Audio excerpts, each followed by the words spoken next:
دوسری بات یہ کہ فرمایا کہ میں دن میں 70 مرتبہ بعض روایتوں میں آتا ہے اور بعض روایتوں میں 100 مرتبہ میں استغفار کرتا ہوں، اللہ تبارک و تعالیٰ سے مغفرت مانگتا ہوں۔ حالانکہ نبی کریم صلی اللہ علیہ وسلم سے اول تو کوئی گناہ سرزد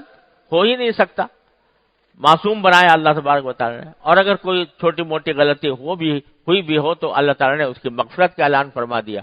لیکن استغفار فرما رہے ہیں، زبان استغفار سے تر ہے، اس لیے کہ اللہ جل جلالہ کے جاہ و جلال کا جو مرتبہ سرکار دو عالم صلی اللہ علیہ وسلم کے سامنے ہے،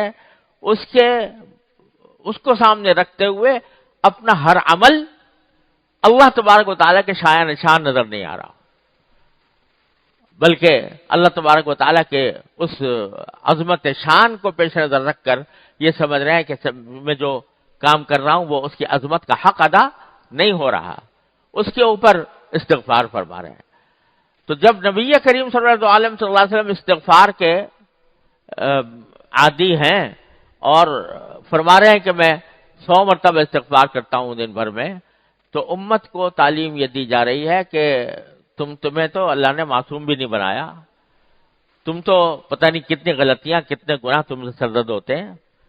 تو اپنے آپ کو اللہ تبارک و تعالیٰ سے استغفار کرنے کی عادت ڈالو، یہ عادت ڈالو کہ ہر وقت ہر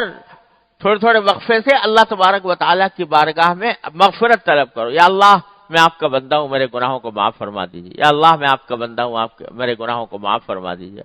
یہ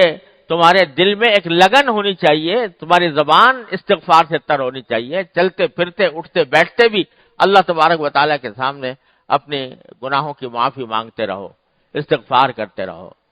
یہ اللہ تبارک و تعالیٰ نے استغفار ایسی نعمت عطا فرمائی ہے، ایسی نعمت عطا فرمائی ہے کہ جس کی کوئی قیمت نہیں ہو سکتی۔ کتنا ہی بڑا گناہ ہو، کتنا ہی بڑا گناہ انسان کر گزرا ہو، لیکن اگر وہ اللہ تبارک و تعالیٰ کی بارگاہ میں حاضر ہو کر مغفرت مانگ لے، استغفار کر لے،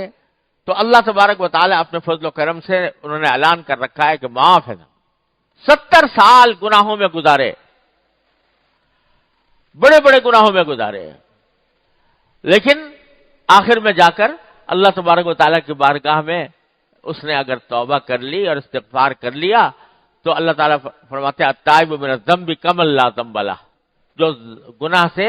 توبہ کر لے وہ ایسا ہو جائے گا جیسے کہ اس نے گناہ کیا ہی نہیں تھا۔ اور ہمارے حضرت حکیم الامت مولانا تھانوی رحمۃ اللہ علیہ نے فرمایا کہ جب بندہ استغفار کرتا ہے، اللہ تعالیٰ سے اپنے گناہوں کی معافی مانگتا ہے، تو اللہ تبارک و تعالیٰ صرف اتنا نہیں ہے کہ معاف کر دیا یعنی اس کی سزا نہیں دیں گے، اس کا عذاب نہیں دیں گے، صرف اتنی بات نہیں ہے، بلکہ نامہ اعمال سے مٹا دیا جاتا ہے وہ گناہ، نامہ اعمال سے مٹا دیتے ہیں۔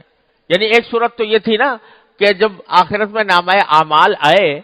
تو اس میں گناہ بھی درج ہوں، لیکن ساتھ میں یہ لکھا ہوا بھائی اس سے توبہ کر لی، اس سے مغفرت مانگ لی، تو ڈیبٹ کریڈٹ کا طریقے سے اس کو بتایا جائے نامہ اعمال کے اندر۔ اللہ تبارک و تعالیٰ کی رحمت ایسی ہے کہ استغفار کرنے والے کے اس گناہ کا